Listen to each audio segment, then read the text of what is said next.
제37장.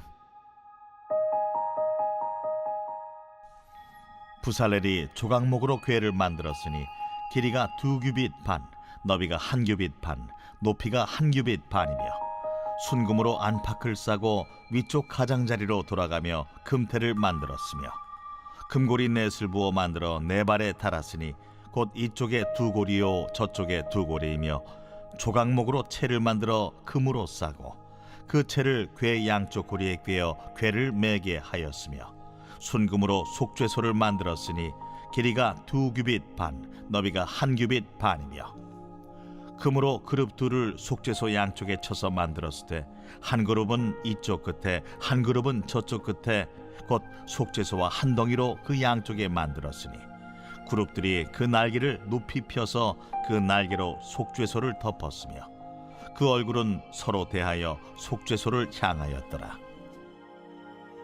그가 또 조각목으로 상을 만들었으니 길이가 2규빗, 너비가 1규빗, 높이가 1규빗 반이며 순금으로 싸고 위쪽 가장자리로 돌아가며 금태를 둘렀으며 그 주위에 손바닥 넓이만한 턱을 만들고 그 턱 주위에 금으로 태를 만들었고 상을 위하여 금고리 넷을 부어 만들어 네 발 위 네 모퉁이에 달았으니 그 고리가 턱 곁에 있어서 상을 매는 채를 꿰게 하였으며 또 조각목으로 상맬 채를 만들어 금으로 쌌으며 상 위에 기구 곧 대접과 숟가락과 잔과 따르는 병을 순금으로 만들었더라.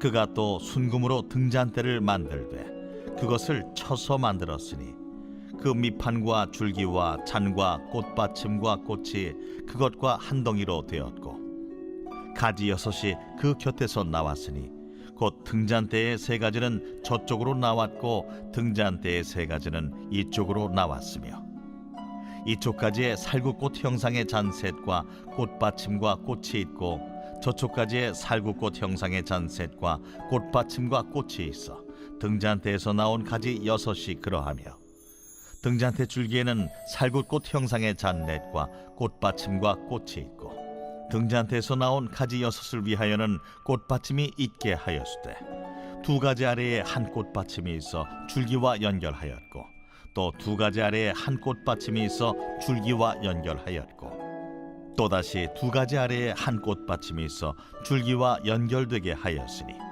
이 꽃받침과 가지들을 줄기와 연결하여 전부를 순금으로 쳐서 만들었으며 등잔 7과 그 불집게와 불똥그릇을 순금으로 만들었으니 등잔대와 그 모든 기구는 순금 1달란트로 만들었더라. 그가 또 조각목으로 분향할 제단을 만들었으니 길이는 1규빗이요 너비도 1규빗이라 네모가 반듯하고 높이는 2규빗이며 그 뿔들이 제단과 연결되었으며 제단 상면과 전후 좌우면과 그 뿔을 순금으로 싸고 주위에 금태를 둘렀고 그 태 아래 양쪽에 금고리 2를 만들었을 때 곧 그 양쪽에 만들어 제단을 매는 채를 꿰게 하였으며 조각목으로 그 채를 만들어 금으로 쌌으며 거룩한 관유와 향품으로 정결한 향을 만들었을 때 향을 만드는 법대로 하였더라.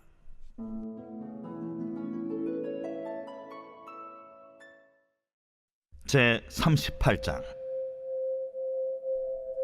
그가 또 조각목으로 번제단을 만들었으니 길이는 5규빗이요 너비도 5규빗이라 네모가 반듯하고 높이는 3규빗이며 그 네 모퉁이 위에 그 뿔을 만들되 그 뿔을 제단과 연결하게 하고 제단을 노스로 쌌으며 제단의 모든 기구 곧 통과 부삽과 대야와 고기 갈고리와 불 옮기는 그릇을 다 노스로 만들고 제단을 위하여 놋그물을 만들어 제단 주위 가장자리 아래에 두되 제단 절반에 오르게 하고 그 놋그물 네 모퉁이에 채를 꿰 고리 넷을 부어 만들었으며 채를 조각목으로 만들어 놋으로 싸고 제단 양쪽 고리에 그 채를 꿰어 매게 하였으며 제단은 널판으로 속이 비게 만들었더라.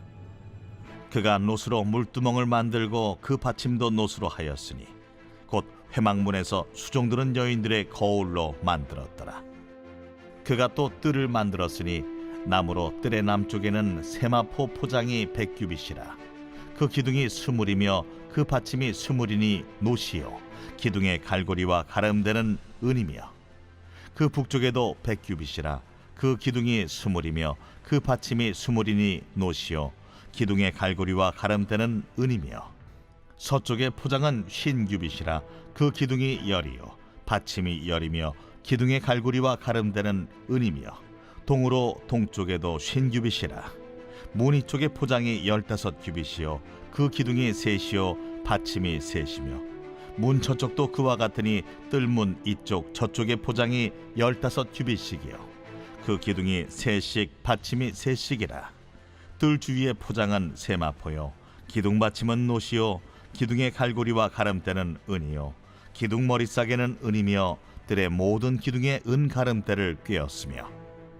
뜰의 휘장문을 청색 자색 홍색 실과 가늘게 꼰 배실로 수놓아 짰으니 길이는 20규빗이요 너비와 높이는 뜰의 포장과 같이 5규빗이며 그 기둥은 넷인데 그 받침 넷은 노시요 그 갈고리는 은이요 그 머리싸개와 가름대도 은이며 성막 말뚝과 뜰 주위의 말뚝은 모두 노시더라. 성막 곧 증거막을 위하여 레위 사람이 쓴 재료의 물목은 제사장 아론의 아들 이다말이 모세의 명령대로 계산하였으며 유다 지파 훌의 손자여 우리의 아들인 부살렐은 여호와께서 모세에게 명령하신 모든 것을 만들었고 단지파 아히사막의 아들 오홀리압이 그와 함께 하였으니 오홀리압은 재능이 있어서 조각하며 또 청색 자색 홍색 실과 가는 배실로 수놓은 자더라.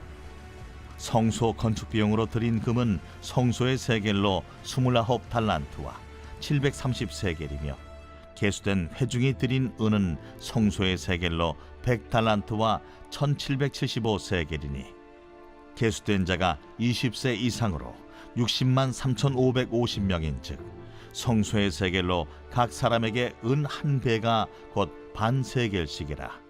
은 100달란트로 성소의 받침과 휘장문의 기둥 받침을 모두 100개를 부어 만들었으니 각 받침마다 한 달란트씩 모두 100달란트요 1775세겔로 기둥 갈고리를 만들고 기둥머리를 싸고 기둥 가름대를 만들었으며 드린 롯은 70달란트와 2400세겔이라.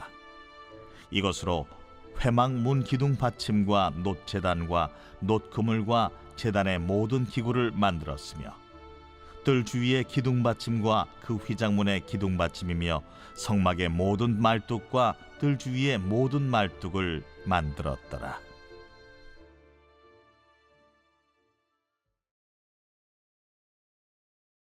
제 39장. 그들은 여호와께서 모세에게 명령하신 대로 청색 자색 홍색 실로 성소에서 섬길 때 입을 정결한 옷을 만들고 또 아론을 위해 거룩한 옷을 만들었더라.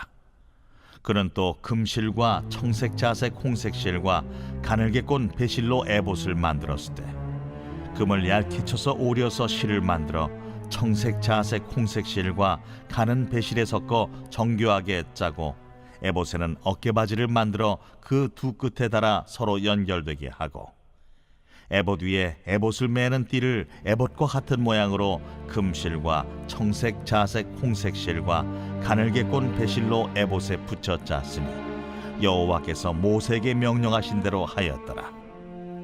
그들은 또 호마노를 깎아 금태에 물려 도장을 새김같이 이스라엘의 아들들의 이름을 그것에 새겨 에봇 어깨바지에 달아 이스라엘의 아들들을 기념하는 보석을 삼았으니 여호와께서 모세에게 명령하신 대로 하였더라.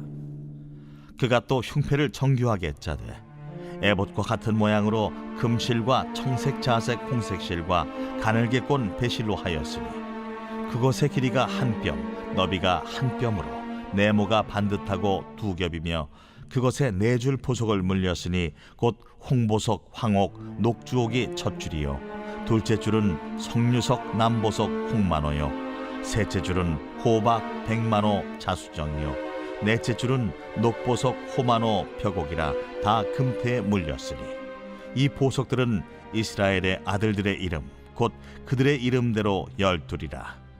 도장을 새김같이 그 12지파의 각 이름을 새겼으며 그들이 또 순금으로 노끈처럼 사슬을 따 흉패에 붙이고 또 금태 둘과 금고리 둘을 만들어 그 두 고리를 흉패 두 끝에 달고 그 따은 두 금사슬을 흉패 끝 두 고리에 꿰매었으며 그 따은 두 사슬의 다른 두 끝을 에봇 앞 두 어깨바지의 금태에 매고 또 금고리 둘을 만들어 흉패 두 끝에 달았으니 곧 그 에봇을 마주한 안쪽 가장자리에 달았으며 또 금고리 둘을 만들어 에봇 앞 두 어깨바지 아래 매는 자리 가까운 쪽 곧 정교하게 짠 에봇띠 위쪽에 달고 청색끈으로 흉패고리와 에봇고리에 꿰어 흉패로 정교하게 짠 에봇띠 위에 붙여서 에봇에서 벗어지지 않게 하였으니 여호와께서 모세에게 명령하신 대로 하였더라.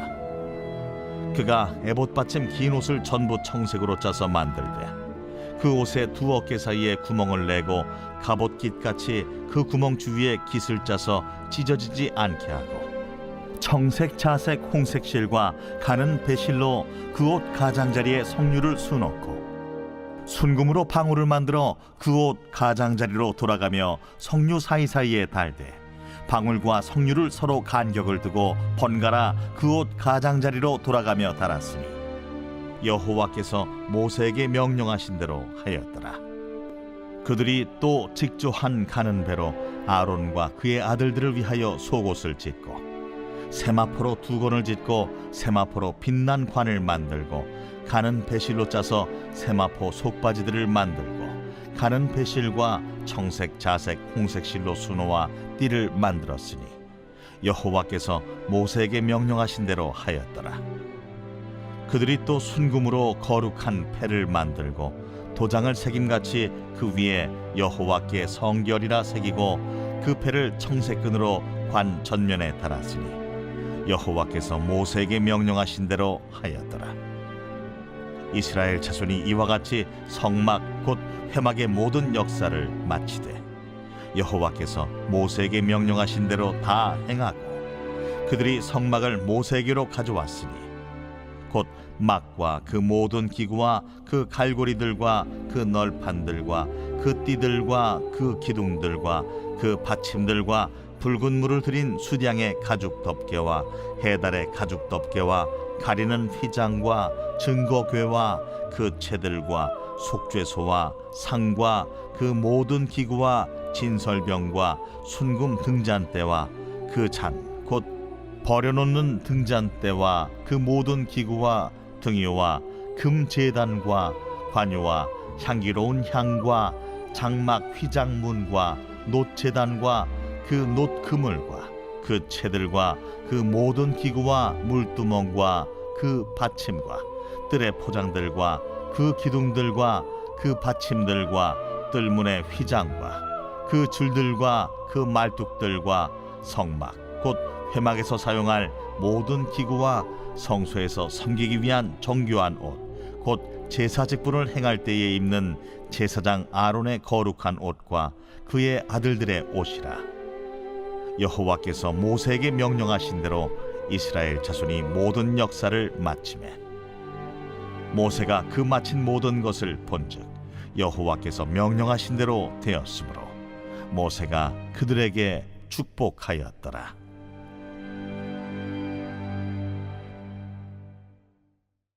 제40장. 여호와께서 모세에게 말씀하여 이르시되 너는 첫째 달 초하루에 성막 곧 회막을 세우고 또 증거궤를 들여놓고 또 휘장으로 그 궤를 가리고 또 상을 들여놓고 그 위에 물품을 진설하고 등잔대를 들여놓아 불을 켜고 또 금향단을 증거궤 앞에 두고 성막문에 휘장을 달고 또 번제단을 회막의 성막문 앞에 놓고 또 물두멍을 회막과 제단 사이에 놓고 그 속에 물을 담고 또 뜰 주위에 포장을 치고 뜰문에 휘장을 달고 또 관유를 가져다가 성막과 그 안에 있는 모든 것에 발라 그것과 그 모든 기구를 거룩하게 하라. 그것이 거룩하니라. 너는 또 번제단과 그 모든 기구에 발라 그 안을 거룩하게 하라. 그 제단이 지극히 거룩하니라. 너는 또 물두멍과 그 받침에 발라 거룩하게 하고 너는 또 아론과 그 아들들을 회막문으로 데려다가 물로 씻기고 아론에게 거룩한 옷을 입히고 그에게 기름을 부어 거룩하게 하여 그가 내게 제사장의 직분을 행하게 하라. 너는 또 그 아들들을 데려다가 그들에게 겉옷을 입히고 그 아버지에게 기름을 부음같이 그들에게도 부어서 그들이 내게 제사장의 직분을 행하게 하라. 그들이 기름 부음을 받았은즉 대대로 영영이 제사장이 되리라.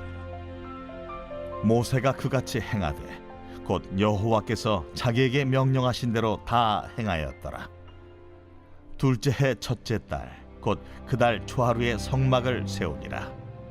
모세가 성막을 세우되 그 받침들을 놓고 그 널판들을 세우고 그 띠를 띄우고 그 기둥들을 세우고 또 성막 위에 막을 펴고 그 위에 덮개를 덮으니 여호와께서 모세에게 명령하신 대로 되니라. 그는 또 증거판을 궤 속에 넣고 채를 궤에 꿰고 속죄소를 궤 위에 두고 또 그 궤를 성막에 들여놓고 가리개 휘장을 늘어뜨려 그 증거궤를 가리니 여호와께서 모세에게 명령하신 대로 되니라.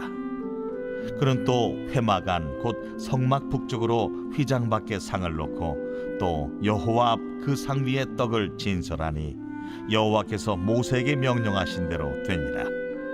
그는 또 회막 안 곧 성막 남쪽에 등잔대를 놓아 상과 마주하게 하고 또 여호와 앞에 등잔대에 불을 켜니 여호와께서 모세에게 명령하신 대로 되니라. 그가 또 금향단을 회막 안 휘장 앞에 두고 그 위에 향기로운 향을 사르니 여호와께서 모세에게 명령하신 대로 되니라.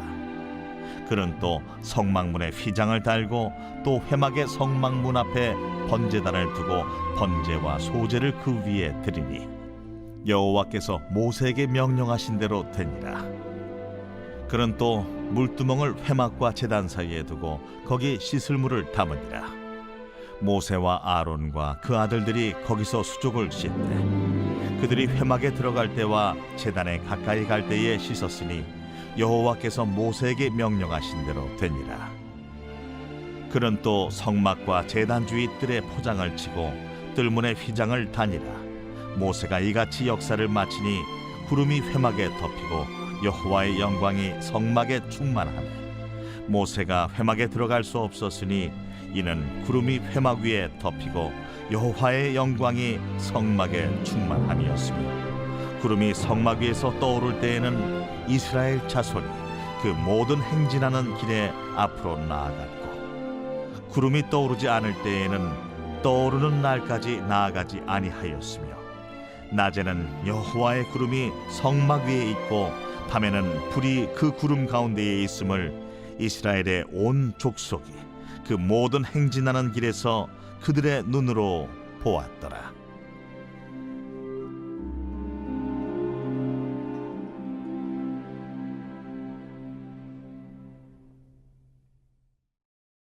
레위기, 성경의 세 번째 책으로서 노예였던 이스라엘이 출애굽한 직후가 배경입니다. 이때 하나님은 그들을 시내산 앞에 데려와 언약의 관계로 초대하시지만 그들은 금세 반역하여 언약을 깨뜨려 버리죠. 자신의 영광스러운 임재가 이스라엘 가운데 거하길 원하신 하나님은 성막의 형태로 와주셨는데 그들의 죄로 인해 이 관계는 손상되고 맙니다. 그래서 출애굽기 끝부분에 모세가 이스라엘을 대표하여 하나님이 임재하시는 회막으로 들어갈 수조차 없었던 거죠. 레위기는 이런 근본적인 문제를 상기시키며 시작합니다. 여호와께서 회막으로부터 모세를 부르시되 과연 죄와 이기심으로 가득한 이스라엘이 어떻게 거룩하신 하나님과 화해할 수 있을까요? 이 책에 방법이 있습니다. 자비로운 하나님이 죄로 물든 타락한 백성에게 거룩한 임재 안에 살 방법을 알려주시거든요. 여기서 잠시 하나님은 거룩하시다라는 정말 중요한 개념을 살펴보죠. 이게 이 책을 이해하는 기초거든요. 거룩이라는 말은 구별됨 또는 독특함이라는 의미인데 성경에서 하나님이 모든 것과 구별되시는 이유는 만물의 창조주이자 생명의 주관자라는 특별한 역할 때문입니다.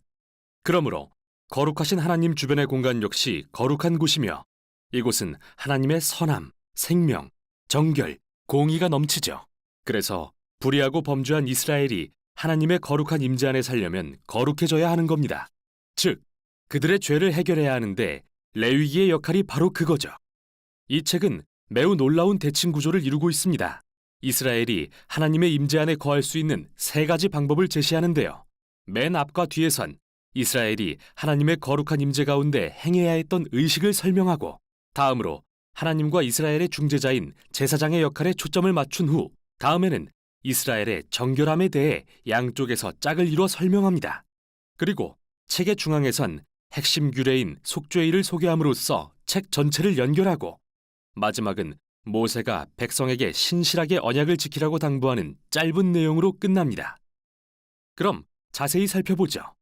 첫 부분은 이스라엘이 드려야 할 5가지 제사 의식에 대한 설명인데요.